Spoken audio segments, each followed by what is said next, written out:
Relax, the keyboard is off, the press box is closed, and the mic is just getting warmed up as the Guardian of Blue Paint turned writer is about to enlighten us. A show where the writer is fresh off the presses and the ink is not dry. For this week's show, bargain basement free agents with a smattering of Giroux. Welcome to the Hockey Writers Inc. Join Lance and Steel as we bring you all the latest on the Flyers.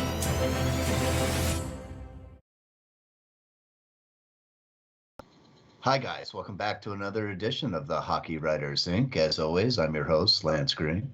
And I'm your co-host, SteelFlyers, and holy smackers! Hey, we got somebody sitting in! Hey! That's right, folks. We got the prognosticator, the Pearlo Wisdom, the man of man, sitting in, joining in. How you doing, Pearlo? The great guy does a show 3 days a week, sometimes 4, on his YouTube channel. Every single time he talks about the NHL, there's great frolic. You got to give it up to the great Pearlo Wisdom. How you doing, my man? He's also part of the SteelFlyers All Sports Network. Welcome to the Hockey Writers Inc., man. Thanks, man. Been looking forward to this. This is going to be lots of fun. Yeah, didn't do a show today because I was doing this, so I thought I'd devote my time for this fine project here. But I'll Much be doing appreciated. Yeah. Awesome sauce, man. Awesome sauce. Really appreciate that. Listen, you guys really need to follow the great Pearlo. He does his show on his YouTube channel, does a lot of great stuff, a lot of great information out there about, he always has the frontline information about teams, trades, what's going on, who's going where, what's going why, and he's also does great picks, and he's part of the SteelFlyers All Sports Network. So you got to follow him, got to check him out. So, on episode number 65 of the Hockey Writers Inc. Yeah. Bargain basement free agents with a smattering of Giroux.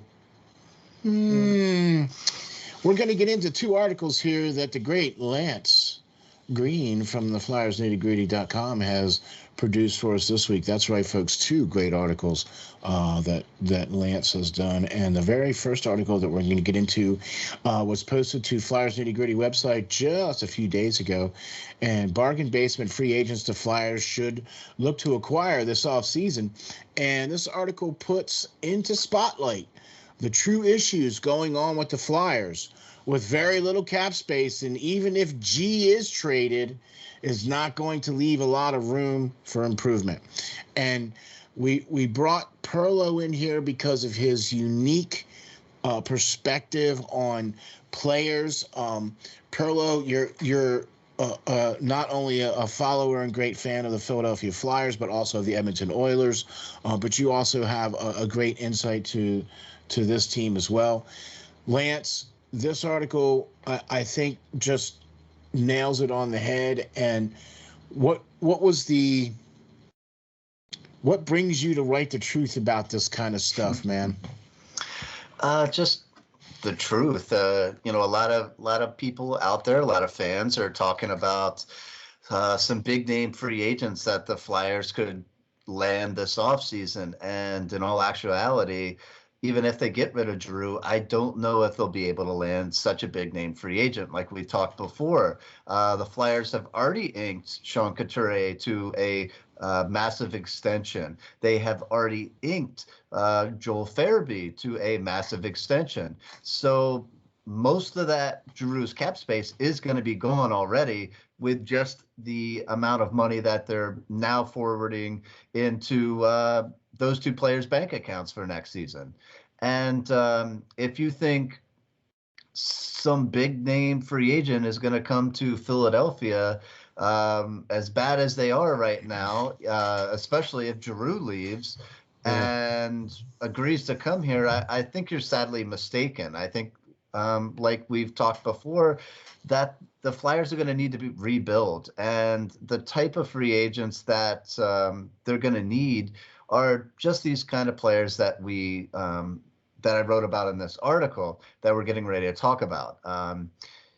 These players are bargain basement free agents, that are getting paid very minimum deals this offseason. Yes, they might be getting raises this next season, but they're not going to be so substantial in the realm of Giroux and other free agents that are out there. And while other teams are out there trying to get those top guys, the Flyers could swoop in and get some players that are going to be able to help the team next year.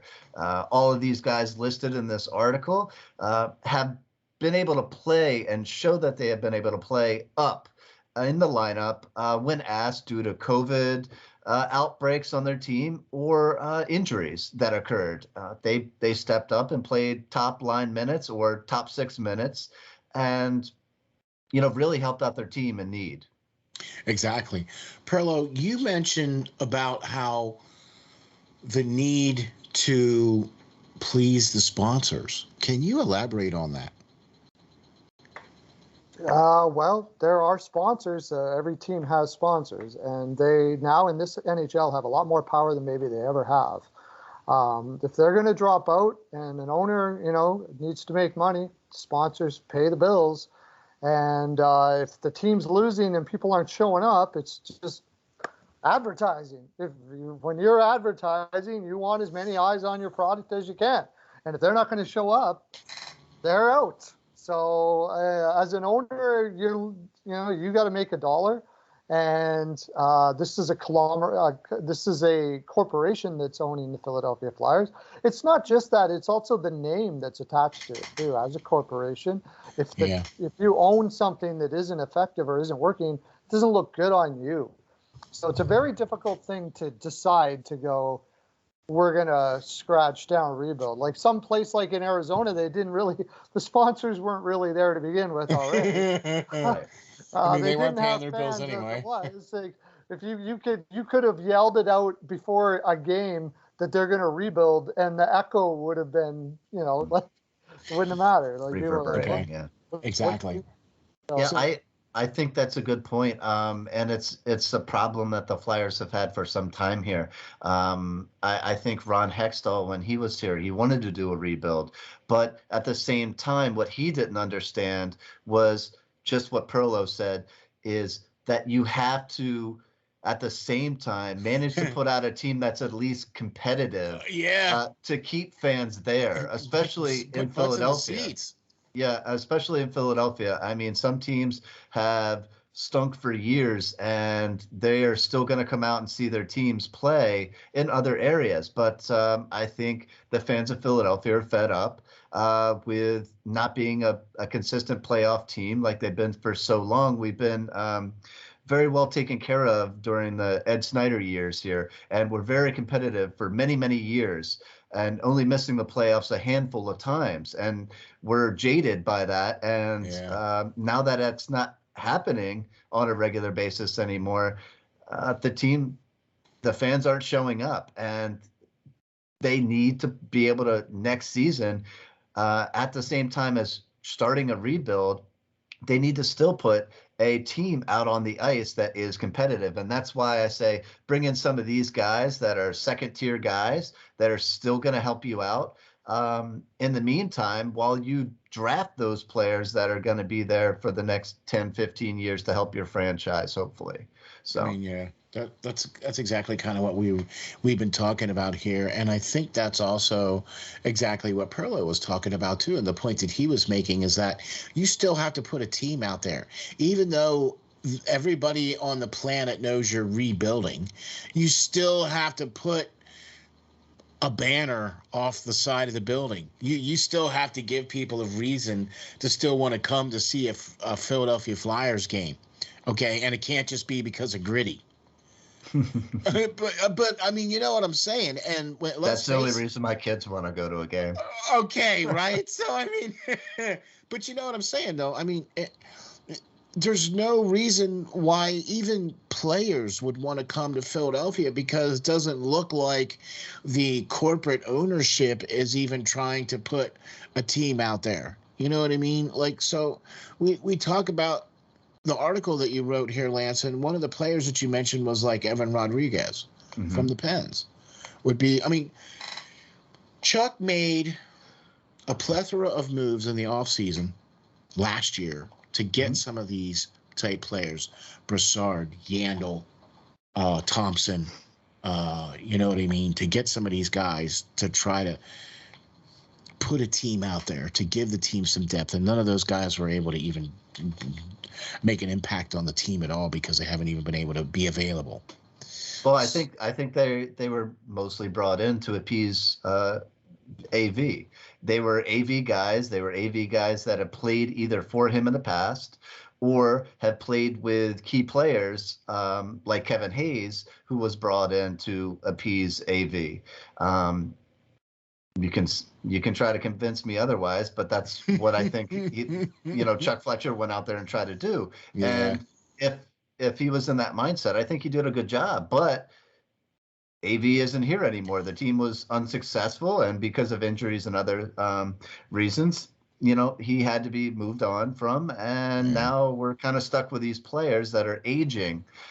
So with Evan Rodriguez, my mindset behind bringing him in next season is to replace a guy like Brassard, who is 34 years old right now. Evan is only 28.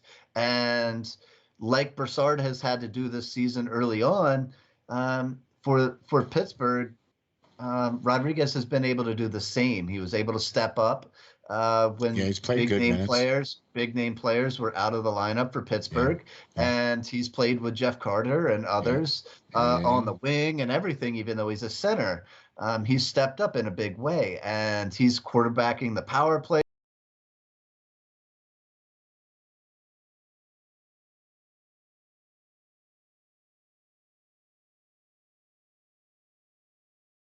Some nights from the point, just all around, really stepping up his game and showing that if you put some players with him, he's able to produce enough to get you by, and they're still in the playoffs right now. Mindset because of guys like this was able to step up when his team needed him. Can he do it all season long? Probably not. If he had to next season or was forced to next season, but he is a better piece than, say, Brassard, bringing back Brassard next year in a sense that, he already has 15 goals, 18 assists, and 33 points, and he just made $1 million on the season. So, jeez, that's and he really helped out, Carter in a sense, Jeff Carter, and all that while playing for him. Or with him, rather. So, Pearlo, what do you think about that? I mean, I know you read the Writer Extraordinaire's articles, and I love some of the comments that you make about some of them too, because you always have a unique perspective, and that's why we brought you onto the show here. So, what do you think about a player like Evan Rodriguez coming in to the Flyers? I think it's okay, but I'm just going to say that I think it's likely he's going to get $3 to $3.5 million on the open market. Yeah, at least. Sure. So somewhere around $3 to $3.5 million on the open market and I think that's overvalued for what Evan Rodriguez has done throughout his career. It's basically one shot on a Pittsburgh team that seems to get the best out of a lot of players. Pittsburgh is known to have players leave their organization and never be what they were when they were there. Right. So it's a good shot to give. He brings speed. Philly can use speed. For sure. Mm-hmm. He's got a pretty decent shot. And like you said, you are filling out a roster pretty much. He may not want to leave the Pennsylvania area, right? Because he's already been in Pittsburgh, so it might work out for him. Maybe you can get him a little cheaper because he doesn't have to move too far away. That would be good. So I don't mind it if we're able to do it. I have a feeling in the market this year that it's going to be tough sledding trying to get free agents. I think there's going to be a lot of teams in on Evan, and he may end up getting overpaid. Yeah, I think he might. And for the Flyers next season, I think they will have to overpay players like this because they're in that situation right now. They're not a playoff team that teams are going to want to flock to in free agency. Exactly. And by no means are any of these players, am I saying that I think we're going to be able to bring them in for the same amount of money as they made this year. Obviously, they pulled strides over what they have done in the past and are going to be paid as such.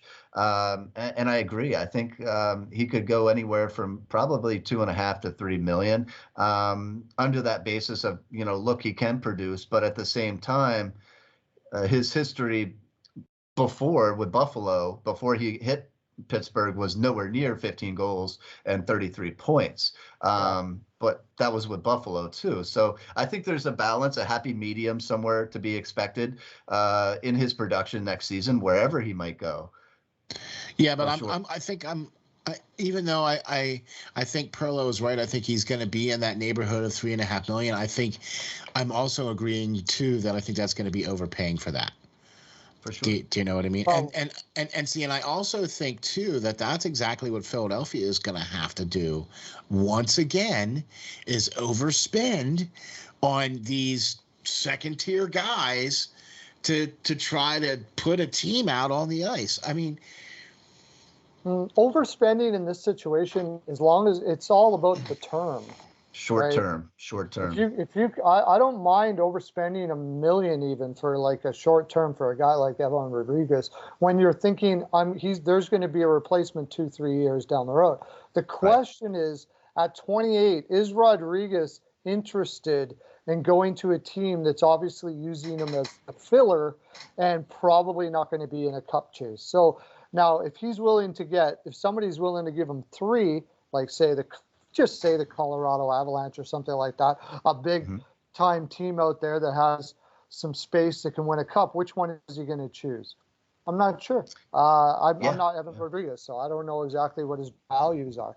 And somebody like that very well could be picked up by Colorado next season, especially if they deal one of their young centers in a trade for Giroux or whoever they might try to pick up at the deadline. So they may need that person like that to fill in. Good point.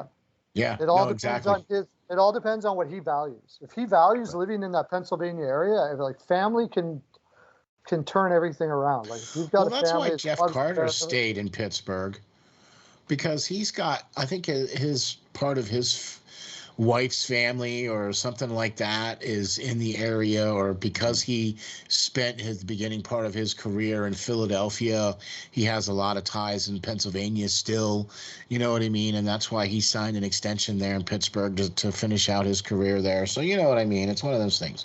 All right. So look, in this article though, Lance, you mentioned a couple other players, and I just kind of want to bounce the players off of Pearlo and you guys, just to kind of get your take on why you guys would feel these would be good players to bring into the Philadelphia Flyers, or why they wouldn't necessarily be. And the next player on the list is Travis Boyd from Arizona. And let's go with Pearlo. What do you think about Lance's suggestion of Travis Boyd from Arizona as being another player that could be brought in to help try to rebuild the roster? Of the ones he did, I think this is my favorite as a possibility for what you're like. This Travis Boyd's sort of an identity player, and I think Philadelphia Flyers really need that. They lost that and everybody talks about this, and it's true, when they lost Pitlick.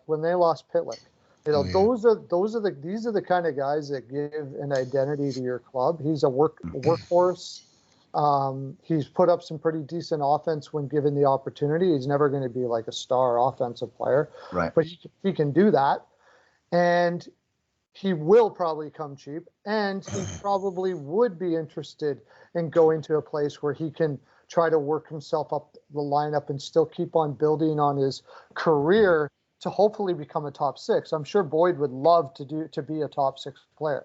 The question with him would be, of course, and I'll send it back to, is he might be very happy in Arizona, and Arizona might be very happy to keep him, and they might be able to work out a deal to stay there because he's in a similar, maybe even better situation for that there. Better situation for sure. Yeah, because he already knows Arizona, you know what I mean? And he would be coming into a completely different situation here in Philadelphia.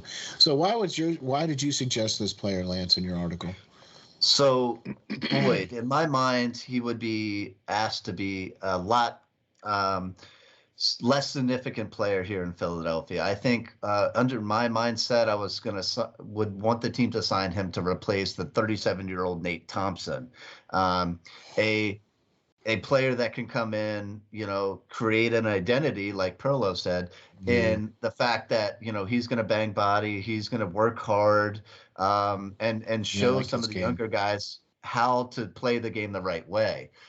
This season, he was 28 years old this season. He made $750K. Do I think he gets a little bit more money? For sure. Do I think it'll be vastly different? No. He's a center. He's a wing. He's got an expiring contract. He's 6 foot tall, 190 pounds.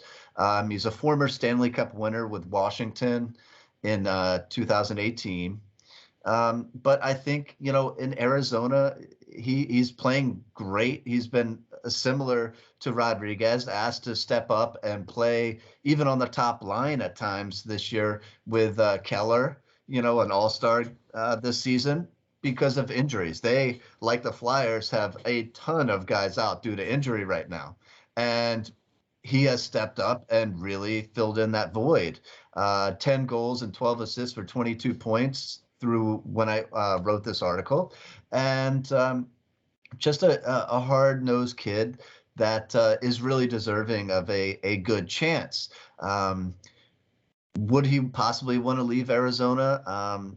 Look, they're going to play in a 5,000-seat stadium that's almost laughable by NHL standards. For 2 seasons. I think for 2 seasons. I think the San Jose's AHL team was even trolling him on Twitter, saying our stadium's going to seat more players that are more fans than that. So to me, it would be a little embarrassing to go back and play in a stadium that is potentially smaller than the one he played in Minnesota when he was playing in collegiate ranks. So I think Arizona's going to have a tough sell in retaining players or bringing new players in for sure. Just my thought, but I really like Travis Boyd's game.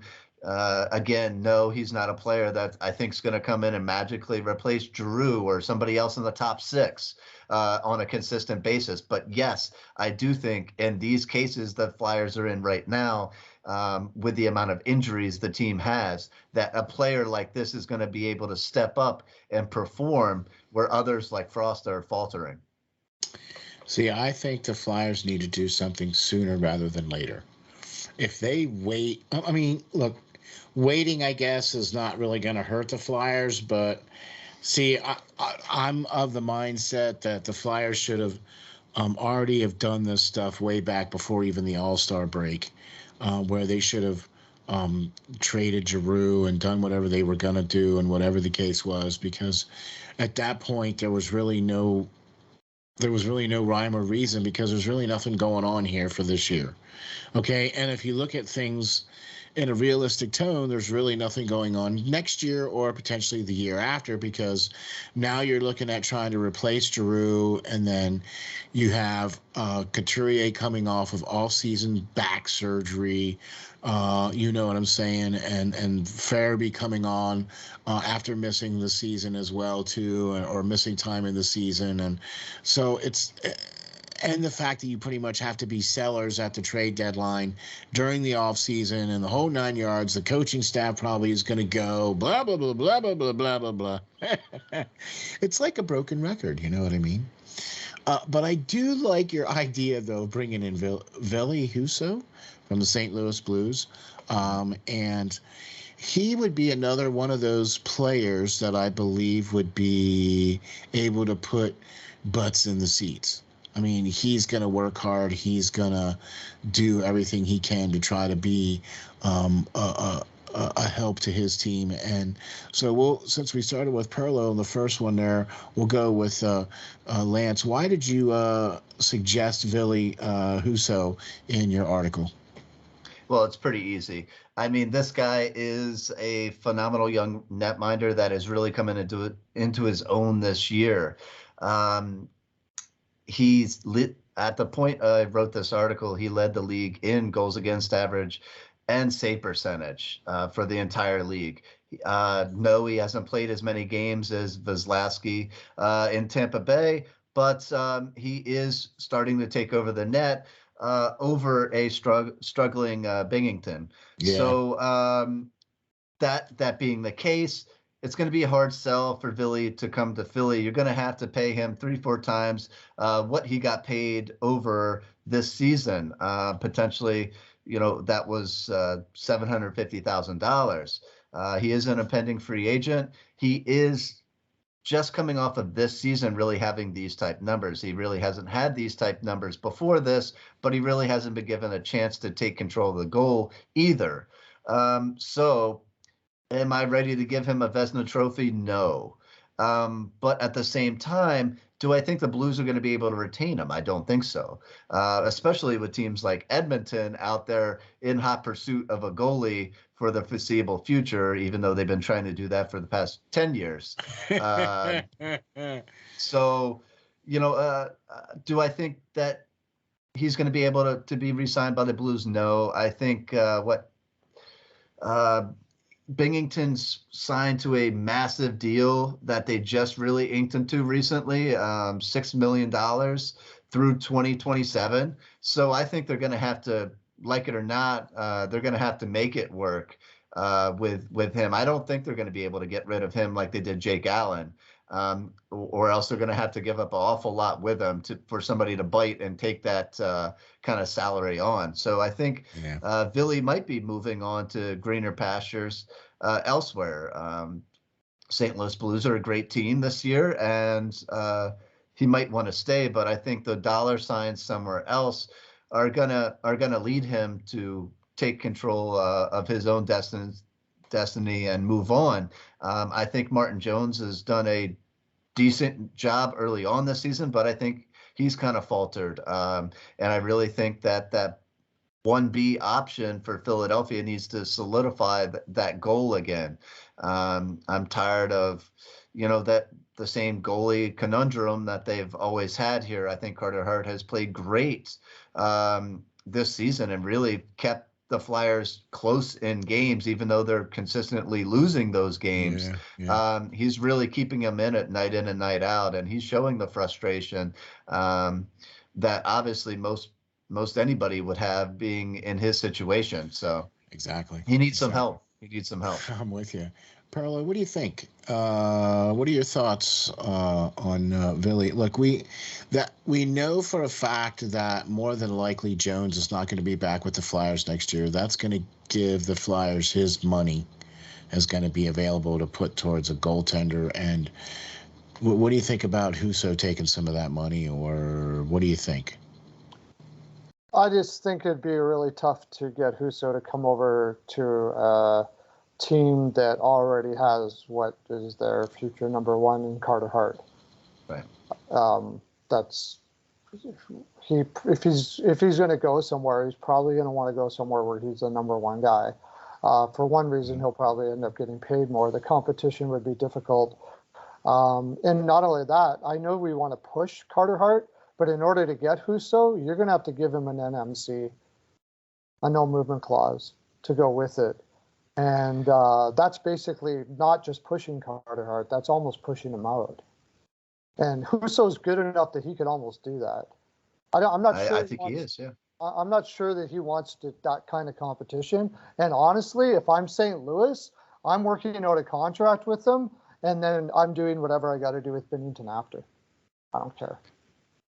Yeah, but that's tough. That's tough after still eating all the Jake Allen and having to get rid of him and being in the same situation. So I don't know. And you got to really think too that you got Charlie Lindgren there as well, who came up and he's had like a 5-0 record with St. Louis as well. So, and had a 1.22 goals against average and a .958 save percentage when playing for the Blues this season. So Binghamton's the problem for sure, because both Husso and Lindgren have been getting, good defense and playing well behind them. So St. Louis might be able to say, hey, we might just sign him for cheap if Husso's really trying to push the issue. I agree. Husso's going to be a tough sell to accept a deal like the Flyers would be willing to give him as being a 1B option. I see him as wanting a solidified number 1 spot. And I think there's teams out there that are going to be willing to give it to him.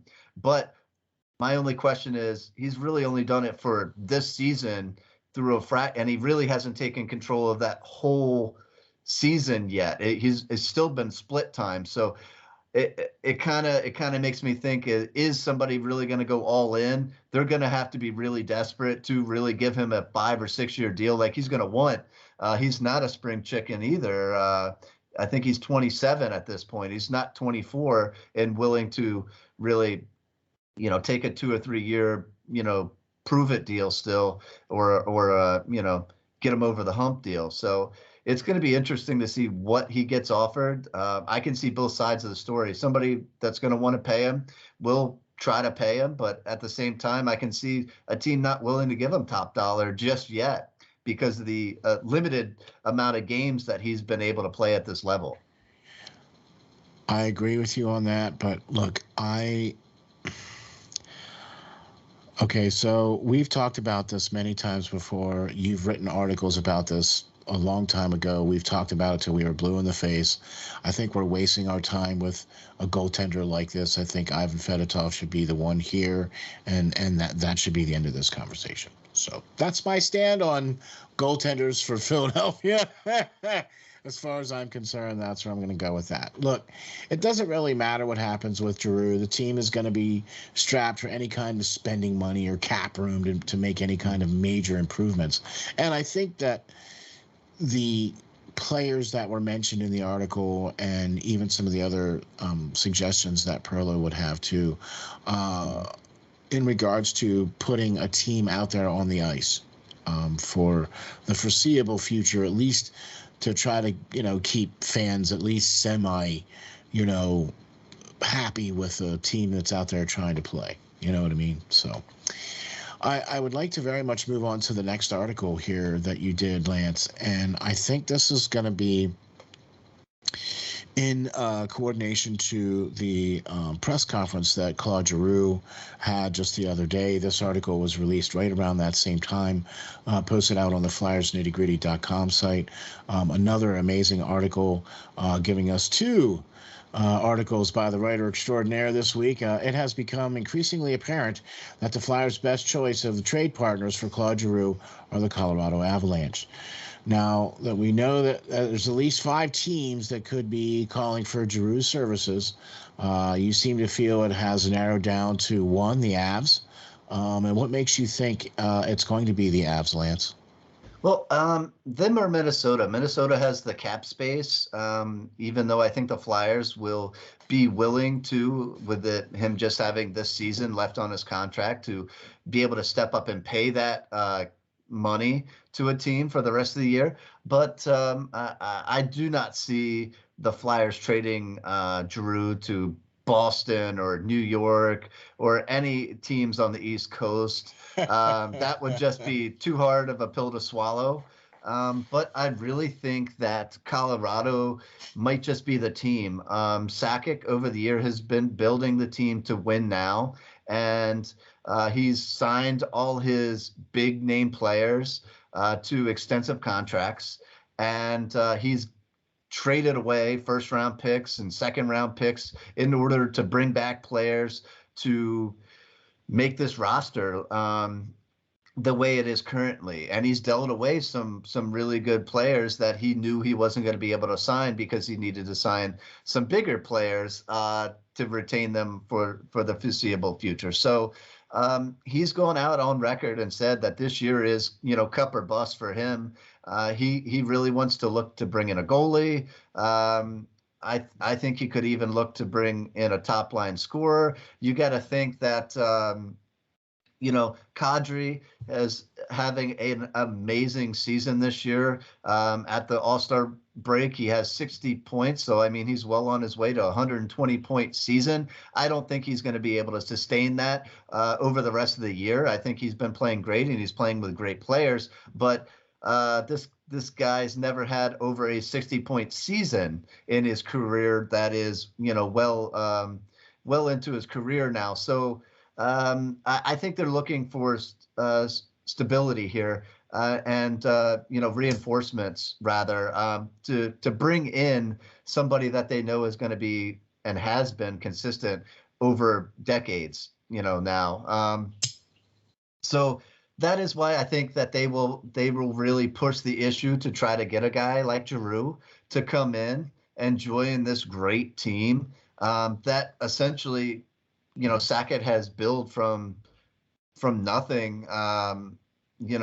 Drafting all these great players that they have, and why not push to win a cup this season? They are already in place to take the President Trophy home this year, and as the best team in the regular season. And there's really no rhyme or reason why they wouldn't be cup contender or cup favorites.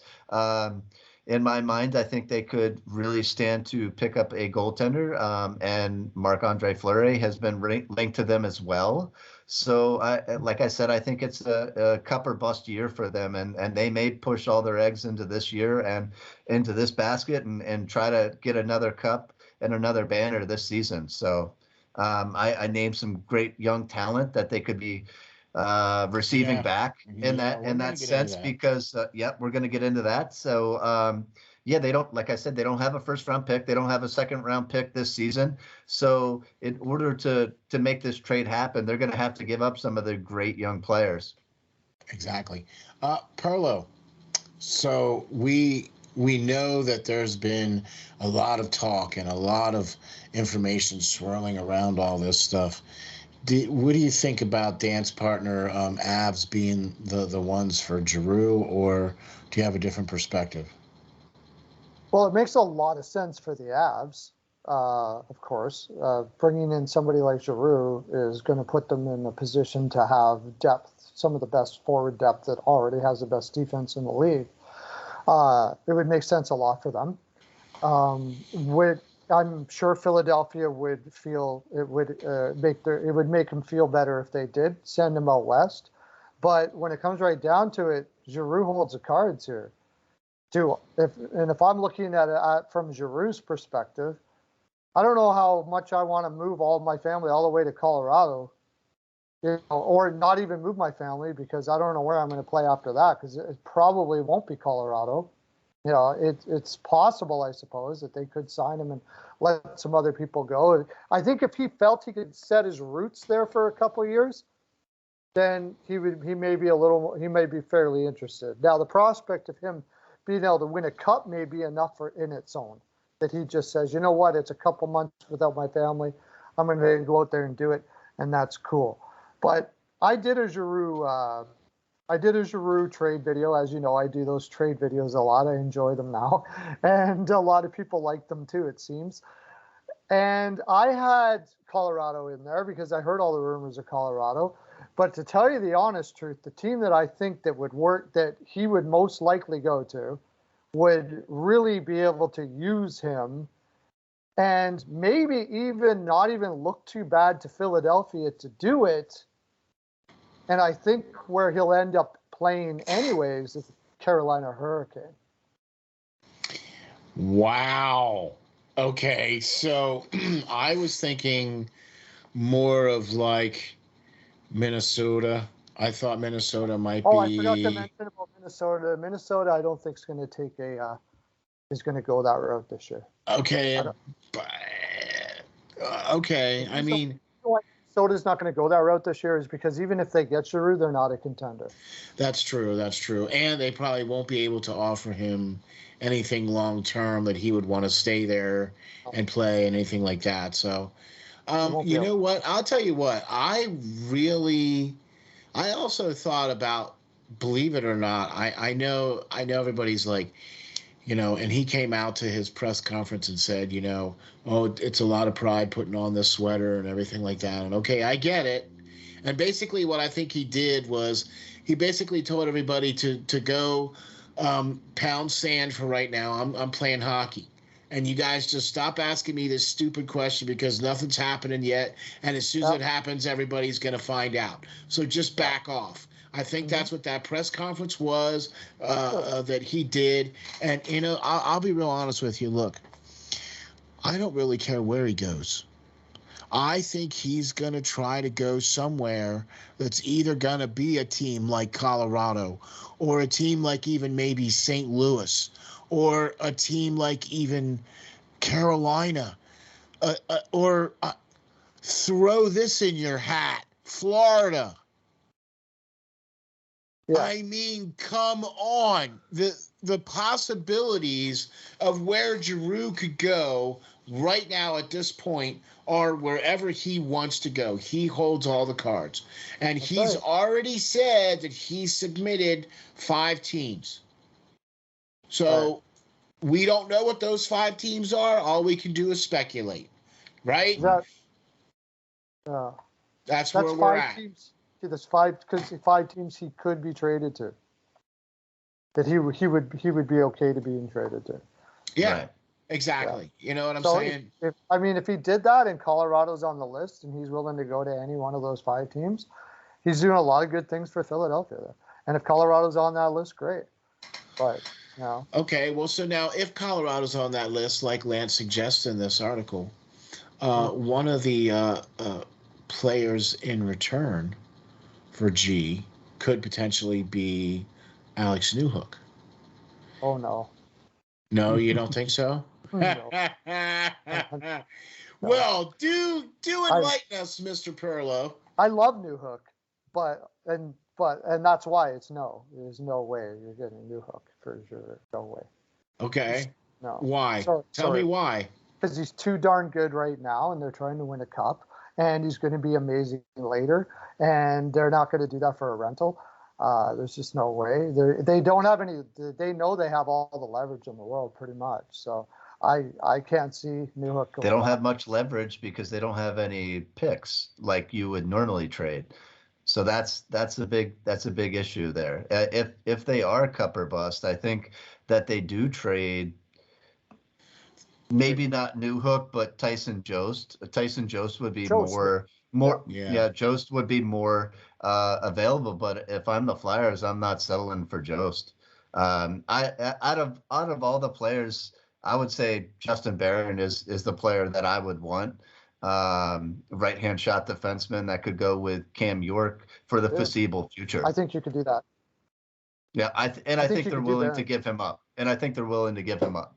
But so now let me see if I get this straight now.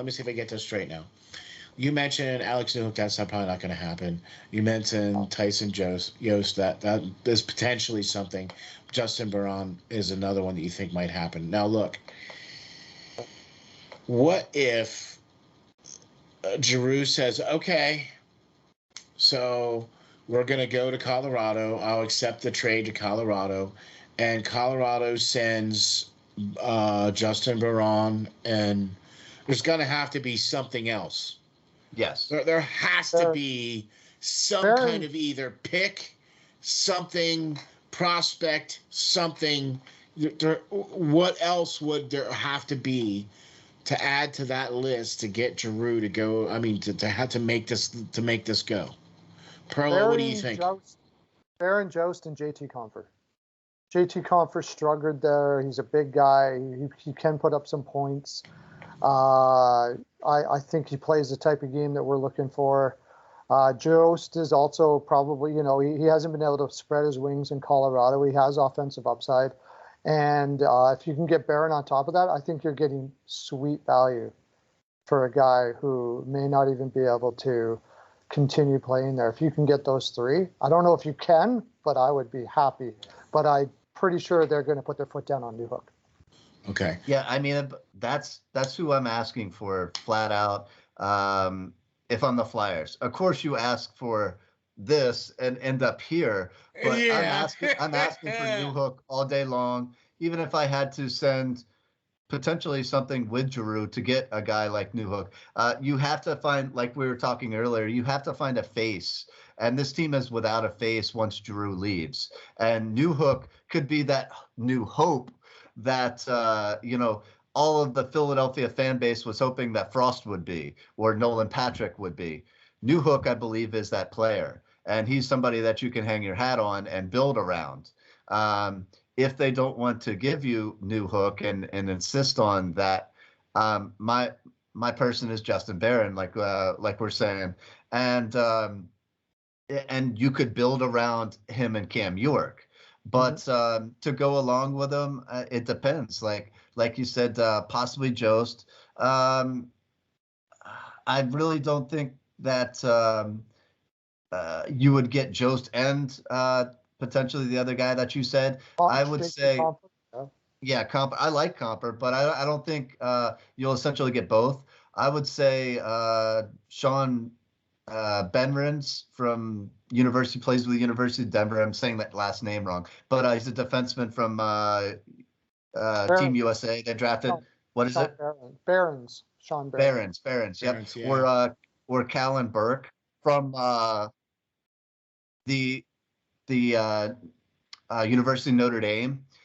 Came and signed with them from that. So, I really like both those guys. I think you could get Comfort because they're going to have cap issues coming up. You got to remember, you got Nazem Kadri coming up after a 120-point season you got to pay. Right. And on top of the other people you've already paid, they paid out some massive deals. And I think they really got to sign, look to signing Andre Burakovsky. Right. A lot of people there, and especially goaltending too. I don't think they have the answer there, essentially. So we'll see the second half what Kemper can do. I think he's going to. Yeah, I like him, but I don't know if he's a cup contending goaltender going up against Vasilevsky and stuff for the cup. I don't know if he's that guy that's going to take you there. Or withstand through a 7-game series. He's a phenomenal, goaltender. I like him. I really like watching his play and everything like that. But in the realms of what this team is, I don't know if he's going to be the one to take you there. But I don't know if they have many other options with, like you said, the amount of people that they're going to have to re-sign after this season, or go out and get, like Sackett is so good at doing, getting rid of, players like Ryan Graves, who led the league in plus minus, and just to pick up, other guys, turn around and pick up some great young, players and his absence. So like Pearlo, Devin Toews or right. So Pearlo, you mentioned Carolina. Mm-hmm. What would you be willing to, let's give you the general manager hat now and say, okay, so what would the deal have to be for Giroux to go to Carolina? Because I'm here to tell you, I really like that better than Colorado. Mm-hmm. I really like that better than Colorado because I think that would just vault Carolina instantly into that stratosphere of this is a cup team and this is what you're just going to have to deal. I mean, they still have single-digit losses. So what do you think the deal would be there, Pearlo? Well, first of all, the cool thing about going to Carolina and the attraction for Giroux, of course, would be playing with Brind'Amour, and there's a lot of Philadelphia stuff going on there. But they have Vincent Trocheck, who's a UFA next year, and I don't think they're too interested in signing him, to tell you. No, I don't either. So the cool thing about it for him is that you could work out a deal here where it's you get this, and then if you sign him this. And there's a really good chance they'll sign him because they don't really have a lot of guys knocking on the door for that number 2 spot in their prospect pool. They got some guys, but they're not going to be ready for a little bit. They're not knocking that hard. So you get and I think that what Carolina is missing is a grizzled veteran like him in the playoffs to calm things down and do all the things that grizzled veterans like the Justin Williams. Yeah, right. Since they lost Williams, right? Exactly. So one of the things they could do is let's just look at Drury, for instance. Jack Drury, good college kid down there in the minors. right now that's almost ready to play, because I think if Philadelphia is rebuilding, let's face it, they're looking at 3-4 year rebuild. They're not going to try to burn it all down. They're just not going to do it. No. So if you get a guy like Jack Drury, he's ready to play right now. You can get their, I don't think they have their first, but you can get their first next year, probably. And you got Ryan Suzuki, you've got Joey Keane on defense. You could probably get a package of prospects that's pretty decent. If you want to take a chance on it, you could go with Jesper Kokaniemi. Yeah, see, that's what I was thinking. Yeah, you could, but he's going to be expensive. He's going to be expensive. He's going to be expensive.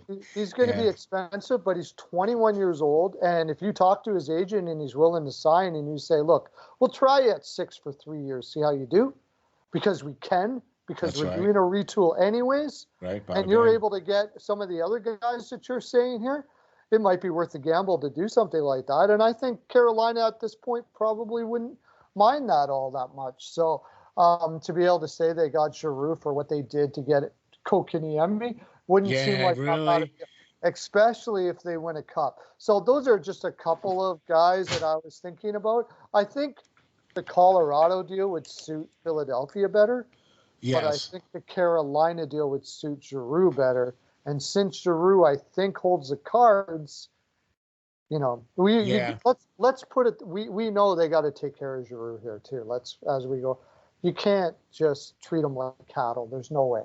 Exactly. And that's why I think it's going to be one of those type of teams that he's going to have to get moved to in order for this to happen. Because now I'm going to throw a wrench in the works here. Mm-hmm. What happens if Giroux says, yeah, all right, I'll come back next year for $2-3 million, whatever.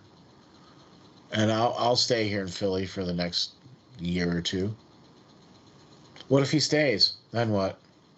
Lance, what if he stays? What if he stays? The Flyers are screwed. It's a good player, but look at where the Flyers are at with him in the lineup. He's not a guy that's going to put 100 points up and get you into the playoffs anymore. He's a solid player for sure. He's consistent every year, but it's essentially gonna not give us. It's gonna delay us rebuilding that much more, and essentially we're gonna be right back into mediocrity for another year or two. I don't see it. I don't see it benefiting the Flyers for him to stay any longer. It's been 15 seasons, and we've gotten to one Stanley Cup Finals, and we didn't even really deserve to be there at that point. We had no goaltending or anything. One season, Giroux hit 90 some points. One season, points, I think. Yeah, 98 points. He touched the 100-point, esque. One season out of 16 since he's been drafted. So solid player, phenomenal, going to go down in Flyers record books. But I'm ready, and I think the Flyers are ready to move on from the Flyers fan base. Rather, is ready to move on from him. They accepted their fate, and I want to see this team start to rebuild, because they haven't since they drafted him. They have not drafted his heir. Or a successor, and that is a problem that needs to be addressed more so. But let me talk on Carolina here. I really like Carolina as well. I think they're one of the best drafting teams in the league today. Them, Florida, Tampa, if they're selecting late. And because of that, I wrote an article saying that the Flyers need to replace maybe Chuck Fletcher with their assistant GM, Steel, if you remember that article recently. And now even he's getting traction and interviewing for GM jobs from other teams. But we'll stick with this. Okay, so players in return, you're not going to get Seth Jarvis, obviously. Players I would like to see, I was really big on him, and I wanted the Flyers to select him. Billy Kuvanen, Finland. Player, really even exceeded in my mind who the Flyers ended up getting in Tumala in World Juniors. I think they were neck and neck and was 1 point shy of what Tumala was able to put up point production wise. And I think he's doing better in their top league over there this year. Noel Gunler is another guy that I really like, and he is an absolute sniper. He needs some seasoning. He needs to work on his defensive game and other stuff, but he's an absolute sniper and something that the Flyers haven't had in a long time. Somebody like Gagne or Carter, who loves to shoot the puck, and this kid does. He loves to shoot the puck, and that's what they need. Also, a guy named Robert Orr, not the great Bobby Orr, but Robert Orr, who also plays with one of our prospects at Halifax, the Mooseheads. Played with Elliot Desjardins for quite a few years now. So a little bit of familiarity. The Flyers are looking at a couple of Winnipeg Ice guys that are right there as well, that play with McLennan in the top maybe 5 to 7 picks where they're potentially going to pick from. So a little bit familiarity is nice, just like an NFL team. When you're drafting a young quarterback, you might want to go out and get their star young receiver to play with them, to kind of build, to have somebody to build around. Last player I like is a guy named Jack Lafontaine in net. Big college netminder, and really had a good him before. Right. Yep.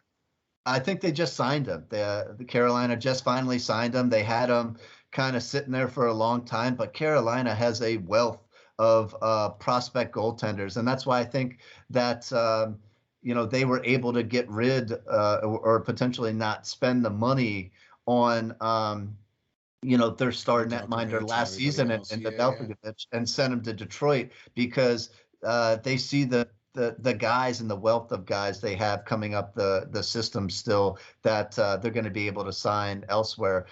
Carolina is not a team that likes to go out and spend big time money to retain their players. Thus the reason why Dougie Hamilton's not there. They are very good at just going out and getting, guys like Ian Cole, who was able to come in and solidify that defense. Ethan Bear, who was able to come in and solidify that bottom pairing, and Tony DeAngelo to replace, the production point wise that Hamilton was. So, had some trouble up in New York, but really came in. So just a good team to really, pluck some players off of, if that's the realm they want to go. But I really don't know if they're willing to trade Giroux, if he's willing, to another metropolitan team. It would be a great story to see him go down and win a cup for, Roddy Brindamore, one of my favorite players of all time. But I don't know. I think, Colorado is the safer bet. It's way out west and not right in our face. The thing about it is even if he does go to Colorado, there's a really good chance he's going to Carolina anyways. So why? And if you're gonna, if you're just delaying the inevitable anyways, and if you're going to take care of the guy, take care of the guy. Let's face it. Also, there's one more guy, I forgot, a guy on my show that is a big Carolina fan, raves about Alexander Nikishin. This defenseman, 6'3", 196. Love those. We need some big defensemen for sure. And I'm with you on that one. Playing in Russia. He's got 12 points in 46 games in the KHL. That is good numbers for a 21-year-old or 20-year-old in the defenseman. KHL. For the KHL, they usually don't play their young players much, so he's getting some time there. 8 goals. Yeah, wow. That's pretty good, man. That's pretty darn good. That would be good numbers. Good numbers for sure, but we got a boatload of left-hand shot defensemen. I know. We need some right-hand shots. We don't have. But one decent guy who they need to sign, a right-hand shot drafted wise. So yeah. So Pearlo, listen, we can't thank you enough for being here. So your final thoughts here on this whole thing. I mean, we've talked a lot about some free agents that could potentially come in here, and what we think maybe is going to potentially happen with Giroux. Well, give us a quick little final thought on what you think about what's going on here with the Flyers, Giroux, and everything that we talked about tonight. Oh man, just being total honest. I follow every team. I love hockey. I love every team, and I usually have a pretty good read on just about every team. But the Philadelphia Flyers, I honestly don't. My inkling with the Philadelphia Flyers is yes, that they're likely going to trade Giroux, but I cannot get it in my head that they're going to actually do a rebuild there. So they're going to keep on trying to get a couple picks, pick up some free agents, let those young players grow, hope that you can catch lightning in a bottle and be a super team somewhere down the road. I would love my Philadelphia Flyers to do what the Detroit Red Wings are and build a dynasty so we have it for a long time. I think they need somebody, some better people in there that can sell their sponsors on what it would be like to be a sponsor for a dynasty in Philadelphia. Yeah. Because it's not all about being good now. And I think if you're completely honest, I think it's also kind of a slap in the face to the fan base in Philadelphia. The Philadelphia Flyers that I know, fans that I know, they know hockey. And if you go out and say, you know what, we believe in you guys, that you believe in us, that we can build a dynasty here, and we believe that you're going to come and be part of this and show up to that rink and watch these kids and root us on as we grow into the dynasty team that we can be, I believe Philadelphia Flyers fans will do it. The problem is not that. The problem is we don't sell that and we suck. And people, you know what? Any fan base is not going to show up for that. That's what I think. Well, wow, man. Gosh. Can't even get what he said. Lance, what do you think here? I mean, we talked a lot about his stuff. Do you have any latest articles coming out? Give us a quick little wrap up here of what you think about what's going on here. Sure. Just to wrap it up, I do think eventually that the Flyers will get their stuff together and hopefully move on from Giroux. I think as much as the Flyers need to do right by him, just like they did Timonen and others, and give him a shot at winning a cup, let him go where he wants to go and get what the heck you can get for him and start a rebuild sooner rather than later. But ultimately, he holds the cards. He's 34 years old. I really think he should go chase a cup this year and reevaluate where he wants to be next season. If he wants to come back, by all means, come back at a reduced rate or whatever. But I would like the team to move on from him and rip off that Band-Aid, as I've said. But ultimately, he holds the cards. So Chuck Fletcher's hands are really tied. As we talked before, I think that the Flyers are really needing a full-on rebuild, and they need to come to that conclusion. And it doesn't sound like Dave Scott is willing to do so. He wants to put out. He doesn't care if the Flyers win or lose. He cares about butts in the seats. He cares about making a dollar, just like a corporate businessman would. I think the Flyers fans are doing the right thing by not showing up to games like they have been. That stadium has been desolate. You've seen tumbleweeds going through there, and that is the only real way that a corporate figure like Dave Scott is gonna get the picture that they are not happy with the direction of this team. I mean, I believe if you come out and said, "Hey guys, I really want to do this right. I really want to strip it down, start over, and do a full-on rebuild and create a dynasty, and get some excellent talent like Edmonton has done, like Pittsburgh has done, like Chicago did, and suck for a few years and get those players that are going to change their franchise and win you a couple of cups if you build around them." But they perpetually do this every year where they continually go out and, like Pearlo said, get a guy or two in free agency and bring themselves right back to mediocrity, just are stuck there, hoping that they get this potential guy that is going to come in and be the smooth one. them over and be somebody that they never thought he would be. But where has that happened? They haven't been selecting the right guys in order to do that over the past 15, 16 years since Giroux.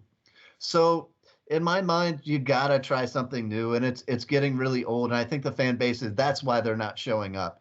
They are tired of the same old song and dance here in Philadelphia. And, either go out and really give it your all and trade every prospect and every pick you ever had and try to get some younger talent in here. But I don't think that's going to work. I think you need to rebuild from the ground up. But Gotcha. In future talks here, I think I am working on a pretty good article that Steel, you might find interesting. And it brings up a point that few people are pointing a finger at right now that maybe potentially needs to take a deeper look into this offseason. Listen, Pearlo, why don't you tell the folks where we can get you, where we can find you, and how the folks can follow you and watch your show, man? All right, it's search Pearlo Wisdom, this Pearlo Wisdom Show on YouTube. It's 3:30 to 5:30 generally when I feel like 8:00, 3 times a week. I also would like you to head over to Peyton on the radio and sub yourself up to him. Off the Wall Hockey, amazing play-by-play guys. I do analysis on the shows as well. And really supporting, really loving that right now. So I'm doing a lot of that sort of stuff. So that's where you can find me. You got Twitter at Pearlo's POW. You can check me out on there as well. Awesome. All the things. Busy man. Listen, hey, look, Peyton on the radio is part of SteelFlyers All Sports Network. Off the Wall Hockey, part of SteelFlyers All Sports Network. The Pearlo Wisdom Show, the Hockey Writers Inc., all part of the SteelFlyers All Sports Network.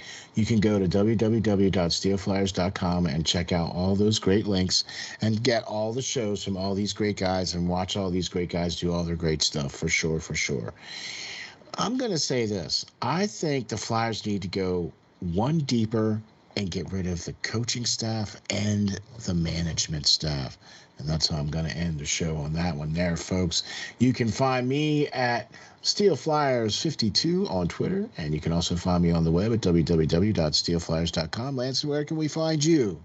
Sure, as always, guys, all my articles are on flyersnittygritty.com, steelflyers.com, and you can find us on the web, on YouTube, Hockey Writers Inc. You can find us on every platform audibly you can imagine. If you type it in, we are there. All the podcastings. Also want to say thanks to Steve to coming on. The Great Pearl Wisdom is just that, a great hockey mind, guys. Check him out. And always great to have another hockey mind and another way of thinking, perspective on the game. So thanks for joining us. I'd like to say it's been an honor, Lance. I love your stuff, and it's great bouncing ideas off of somebody as yourself that sees the game like you do. Thank you very much. It's great. All right. I appreciate it. Thank you guys very much for joining us. Thank you all very much for checking us out. Please hit the like and subscribe. Once again, you can find us out on all your podcasting platforms: Google, iHeartRadio, Apple, Amazon, Spotify, you name it. We're out there. You can find us. Thanks very much for watching the Hockey Writers Inc. We will see you all on the next show.